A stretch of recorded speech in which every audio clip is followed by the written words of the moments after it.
Two men journey to the bars and restaurants of Scandinavia to find amazing beers, always with the same question. Hey, what's on tap? It's time to find out. Hello and welcome back to What's on Tap podcast. I am your host Stefan. And I am your other host, Martin. I wanted you to stop me, not go along with it. Oh, I'm sorry. I thought we were just playing along. We were doing... Identity theft is a serious crime. But we switched underwear before the episode, so that's how we were starting. Hundreds are affected worldwide every year. Hundreds. At least. At least. Threes of people. There are literally dozens of us. Yes. Now, I brought two beers that I think both are sour, but there's one No. It says sour. I don't know, man. Okay, so go ahead. We'll see. Both of these are kind of in this... Both are in the middle ground between styles. That's kind of the theme of this show. Where do these beers belong? We need to find out. Do they belong anywhere or nowhere? That is exactly what we need to find out. Because just smelling the two beers, I feel we may have an answer. They belong nowhere? One of them belongs somewhere and one of them belongs nowhere, maybe. We'll see. The first one is from Pomona Island. They're American, right? Are they? I thought they were... England. They're English. I thought they were from the UK, but... They're from the UK. So the beer is called Tamaki I or Tamaki I. Or Tamaki I. Tamaki I.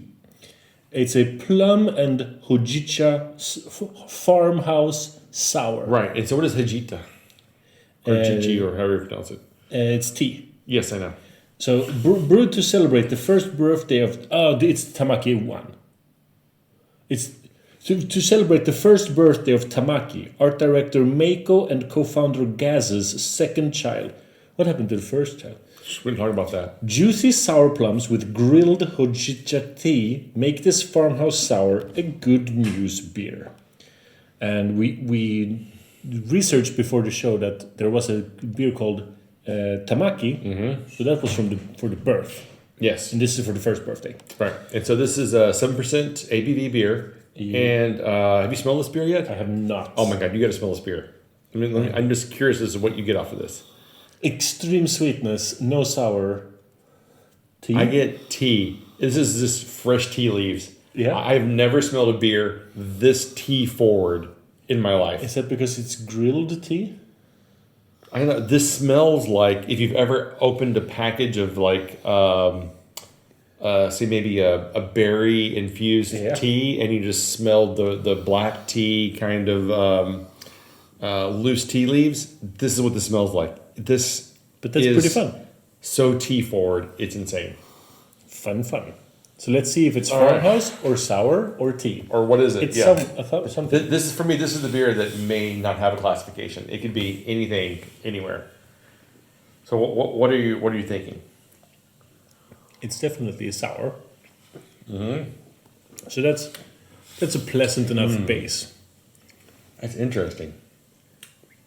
It has some kind of tea, but also a little bit of plums.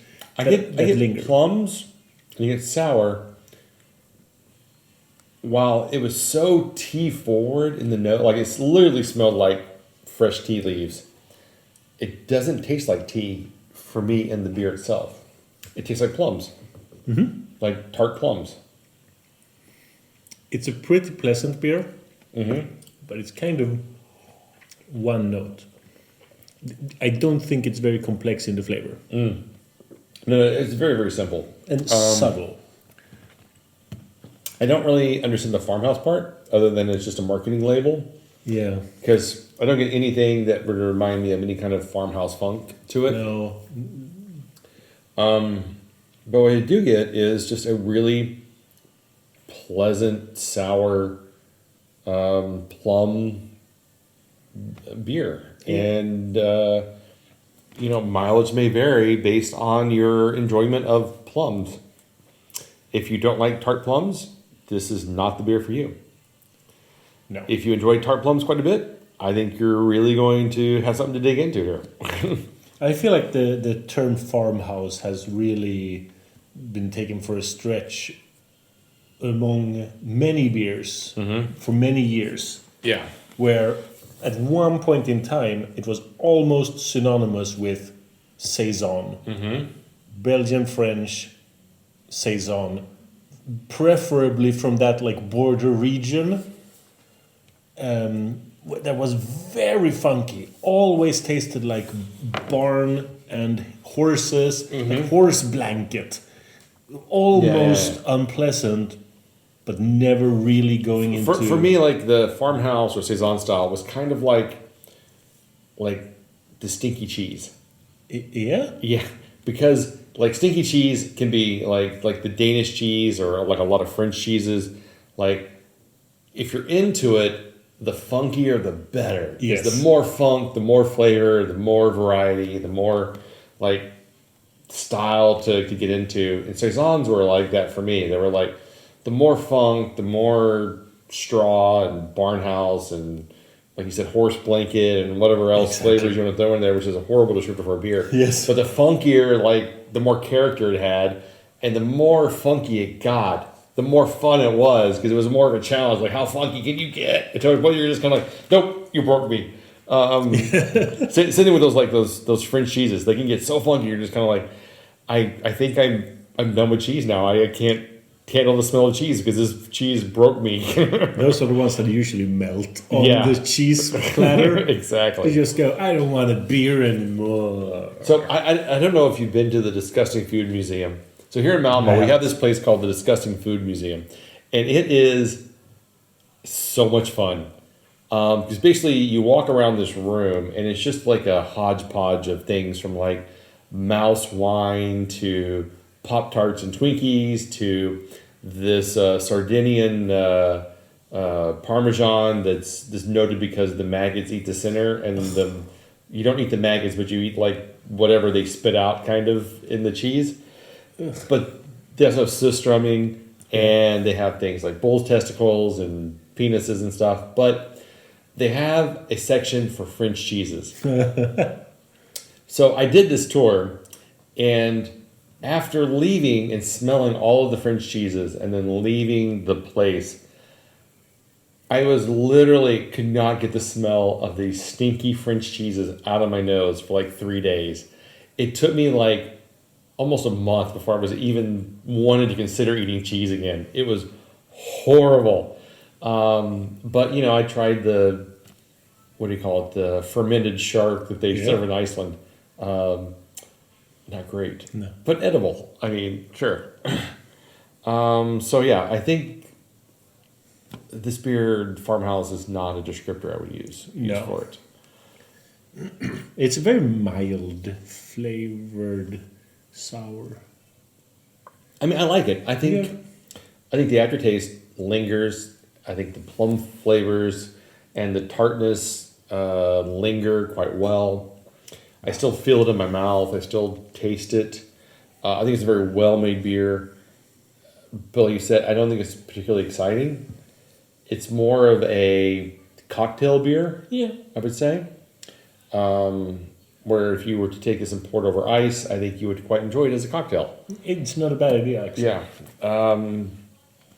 But, yeah, I'm going to give it a 4. I think it's a very well-made beer.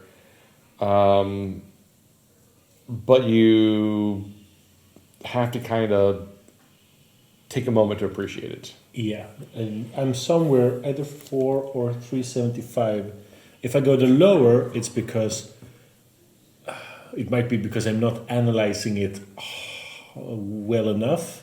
Yeah, it needs to be taken apart, but there's not much to. There's nothing for you to start like dissecting. That's what I like about it. And I feel like now that it's been sitting out for a little while, for almost 10 minutes now.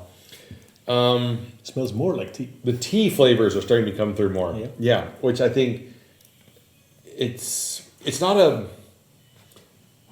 hit you in the face beer. It's a very subtle beer. Yeah. Which, if you think about Japanese flavors, are very subtle. Yes. And not very forward flavors. So therefore, I think that this beer handles that concept very, very well. It feels very delicate. It feels kind of light. It feels kind of almost inconsequential in some ways. Like you can just easily think, "Oh, this is garbage. Dispose of it." But there's a lot happening here, and I think that's what I like about it. Yeah, if I give it a 4, it'll be a really weak 4, but it might deserve it. Let's give it some more air. All right, moving on. The next beer is, so it is a beer from De Ranke in Belgium, and it is Kriek de Ranke from 2021. Yes. And when I picked it out, I was going to say, Stefan, we don't have enough lambic on the show. We need more lambic. I will bring lambic. And then I realized this isn't really a Belgian lambic beer. No, it's a sour cherry ale, which is unpasteurized and unfiltered. Yeah, so it's 70% sour cherry ale and 30% Kriek lambic beer. It's a blend of sour ale and genuine lambic. It doesn't say who they got the lambic from. I do get the lambic on the nose. If you hadn't told me this wasn't a Kriek lambic, I would probably not know. Because there is a lambic-y kind of tinge. Definitely. Kind of in the, like what I would call one of your not as good lambic producer kind of smells. Yeah. Timmermans. I wasn't going to say any, I wouldn't call names, but... The Timmermans have made non-sweeted Krieks, and those are also, unfortunately, among the lower... Yeah. Lindemans. I was thinking Lindemans. I wasn't going to, I was going to say names. I was going to be like, it's like the lambics that you get, they're kind of like, oh, well, there was cherry in this. It was a tin made. It may have just been lambic with some cherry syrup poured in, but, whatever. But the color is beautiful cherry. I mean, it looks cherry, reddish tinge in the look. Yeah, let's go. Cheers it up. Cheers.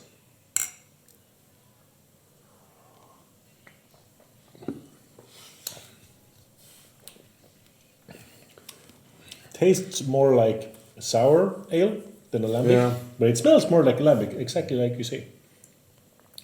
I don't get a lot of cherry on this. For a sour cherry ale, there is not a lot of cherry here. It's just kind of, this literally falls into for me, the classification of beer. It kind of tastes like something, but also nothing at the same time. Yeah. It's carbonated, and it's a 7% ABV. So, it'll drink it. It's relatively nondescript. It's very bland in a lot of ways. But at the same time, you could easily drink the whole bottle because it's so inconsequential and inoffensive that you don't even notice it. It's very inoffensive. Do you want to know? While you were talking, I dug deep into the darkest recesses of the interwebs. Yes. And I know what's in this. What's in this? So the 70% sour ale that's made by De Ranke is a Belgian pale ale with cherries added, fermented with Rodenbach yeast. Okay. And the 30% Kriek is straight up Girardin Kriek, which we would not expect. Nope. I'm going to try it again. Now that your expectations are set, you're like, oh, maybe there's something going on here I'm missing. It's almost like lemonade. Yeah, I mean, it's very sour, drinkable. Sour lemonade. Yeah. It's very...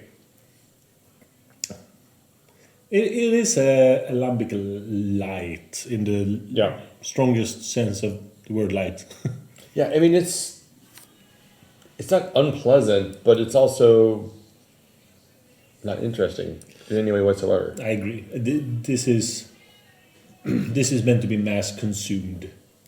Oh, 100%. And not saved, not cellared, not... No. For me, this is kind of a... If it wasn't for the 7%, if this was like a 4.5%, I would say this is a great table beer. Because you could just open up bottles of these, put them on the table. Yeah. People would drink it. They would enjoy it. They wouldn't notice that it was Kriek or really sour or anything. They would just drink it by the pint and just be happy that they had it. Exactly. But it also very much explains why De Ranke make no big deal about the vintages. Mm-hmm. It's only the internet nerds who create these vintaged entries on Untapped that are then not picked up by De Ranke as real ones because they never get logos or Because anything. there's absolutely no reason to ever sell with this. Exactly. It is meant to be drunk, fresh.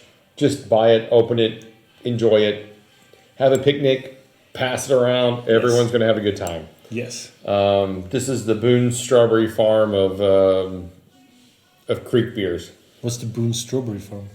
So,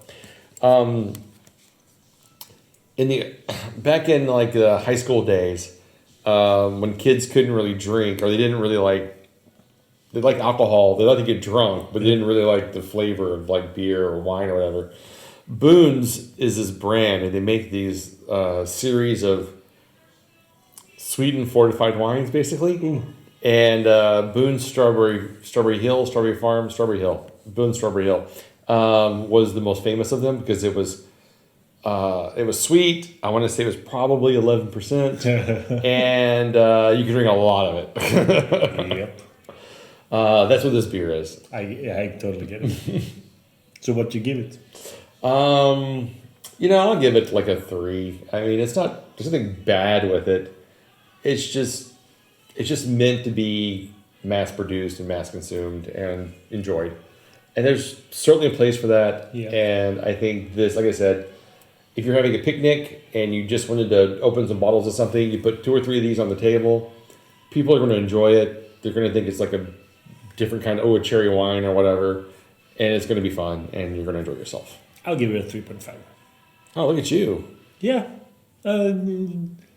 Feel like getting drunk like an American teenager. There you go. And you can definitely do that. You can just take the bottle and just like chug on it all night long and you're going to be fine. Yay!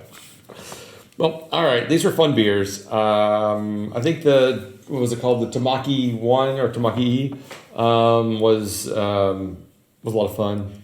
I think let's revisit it because you said with it's open time. Now it smells... The tea flavor is not as pleasant now. The smell. It's almost... What did I say? The flavor. I meant aroma, the smell. It's more pungent tea leaves now. Yeah. But it's a fun sour. I would say the beer is opening up more and you definitely get more of that tea flavor. Yeah. I still think it's very light and very delicate. I think it's quite nice. All right. So that's the episode. Yep. I hope you enjoyed it as much as we did. Find us online at what'sontappodcast.com, Instagram, Facebook, YouTube, Spotify, and in the podcastiverse. And I double dare you to listen to the next episode. Oh, I triple dare you. Triple dog dare you. Oh my god. Oh. All right. Until next time. Keep drinking it, dum-dums.